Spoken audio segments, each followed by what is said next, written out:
আপনারা সবাই জানেন যে আরজি করে কি মর্মান্তিক ঘটনা ঘটে গেছে, এটা আমাদের কাছে একটা আতঙ্কের ব্যাপার। প্রতিনিয়ত যারা ধর্ষিত হচ্ছে, বিশেষ করে আমাদের ছেলেমেয়েরা যারা প্রতিবন্ধী, আমাদের ছেলেমেয়েরা অনেক কথাই বলতে পারে না। আমরা হাইলি ইনসিকিউরড, আমরা প্রচণ্ডভাবে নিরাপত্তার অভাব ফিল করছি। আমরা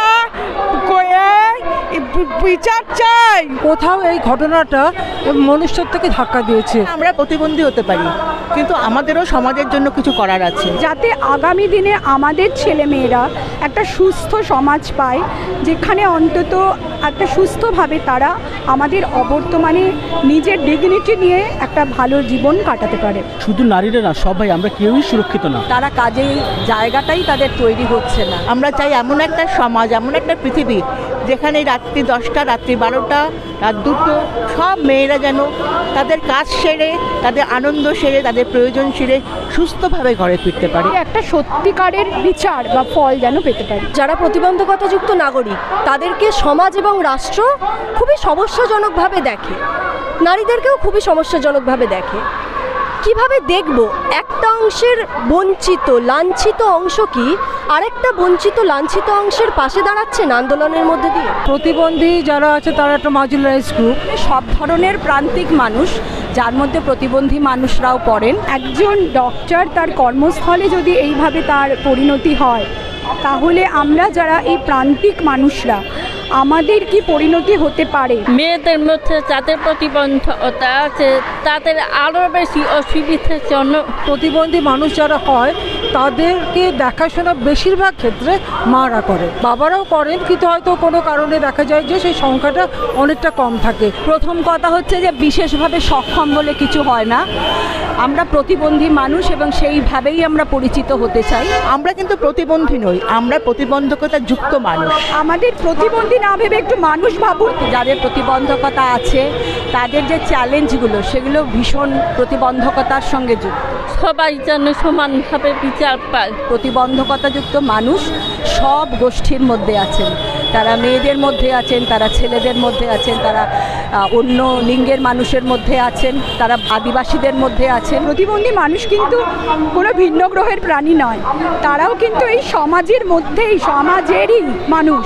সমস্ত বঞ্চিত মানুষরা যাতে ঐক্যবদ্ধ হয়, সেরকম ডাক তো অনেকেই দিয়েছেন। যত ঐক্যবদ্ধতা বাড়বে তত আমরা নিজেদের শক্তি বাড়াতে পারবো এবং আমরা যেটা চাই, আমাদের অধিকার, সেই অধিকার আমরা প্রতিষ্ঠিত করতে পারবো।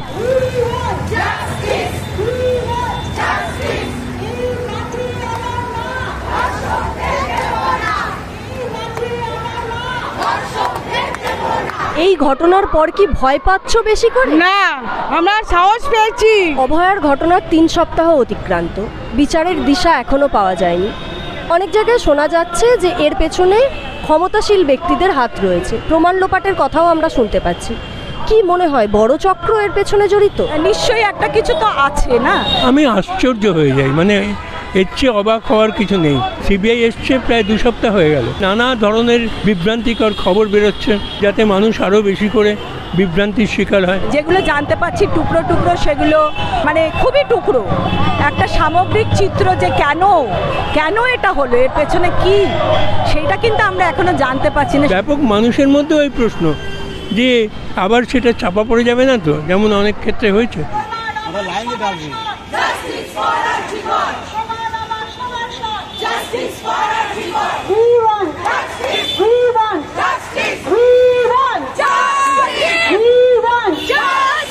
মেয়েরা রাত দখল করো, এই ডাকের পর আমরা দেখতে পাচ্ছি বহু প্রান্তিক লিঙ্গ যৌনতার মানুষরাও আন্দোলনের সামনের সারিতে এসে দাঁড়াচ্ছেন। অথচ এরকম বহু মানুষ আছে যারা সারা জীবন তাদের পরিচয় গোপন রাখেন, কারণ সমাজ ঠিকভাবে দেখে না।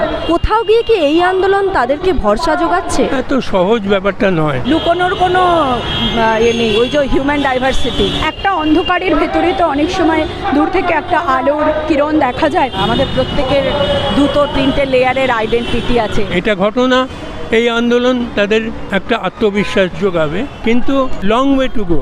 হয়তো এইভাবে নিজের পরিচয়কে ভেঙে দিয়ে এগিয়ে আসার সাহস যে সবাই দেখাতে পারছে, তাদের যেন ভয়ে ভয়ে না বাঁচতে হয়, তাদের যেন পরিচয় গোপন না করে বাঁচতে হয়। আমরা সবাই যেন একসঙ্গে চলতে পারি। আমরা এমন একটা কমন প্ল্যাটফর্ম পেয়েছি। অনেক সময়ই হয় যে প্রতিবন্ধকযুক্ত মানুষকে পরিবার বা সমাজ একটা ঘরের কোনায় রেখে দেয়, এগিয়ে আসতে বাধা দেয়।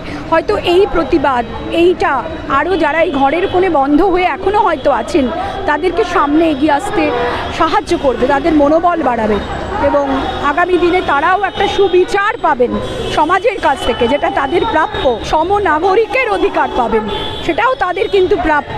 আমরা যেমন চাই যে mainstream so call quote unquote mainstream সমাজ আমাদের ইনক্লুড করুক, সেরকম আমরা কিন্তু সবার জন্যেই কথা বলতে চাই, শুধু আমাদের জন্য নয়। কিন্তু আমাদের তো প্রচণ্ড রকম ভীষণভাবে চ্যালেঞ্জ, সেই জন্য আমাদেরটাও আমাদের বলতে হবে। সোশ্যাল ইনক্লুশনটা হোক এবং সেটা নানা জায়গায় নানা স্তরে। কিন্তু এই প্রতিবাদে আমরা সকলে সমান এক জায়গায়। বহু লড়াই, বহু পরিশ্রম, বহুভাবে নিজেদেরকে সংযুক্ত করে ঐক্যবদ্ধ হয়ে তবে এটা সম্ভব। আগামীতে কোনো কর্মসূচির কথা ভাবছেন কি? আমাদের কাছে এটা সবচেয়ে একটা চ্যালেঞ্জ ছিল যে সমস্ত প্রতিবন্ধীদের একটা ব্যানারের নিচে একটা ঐক্যবদ্ধ আন্দোলনের সূচনা ঘটানো। আমাদের আন্দোলন কিন্তু মানে প্রায় রোজই হতে থাকে, প্রতিদিন আমাদের ছোট করে আন্দোলন হয়, যে যার মতো করে করে। আমি নিজে একজন প্রতিবন্ধী মহিলা এবং আমি আজ গত 25 বছর ধরে প্রতিবন্ধী মানুষের, বিশেষ করে প্রতিবন্ধী মেয়েদের অধিকার নিয়ে কাজ করছি। আমরা আবার চিন্তা ভাবনা করছি, নিশ্চয়ই পথে যখন নেমেছি পথে আমাদের থাকতে হবে যতদিন না বিচার হয়। সমাজে বা রাজ্যের অন্য কোনো অংশে বা অন্য রাজ্যে এরকম অত্যাচারের ঘটনা সামনে এলে আপনাদেরকে কি আবার রাস্তায় পাবো? নিশ্চয়ই আমরা প্রতিবারই করতে চাই।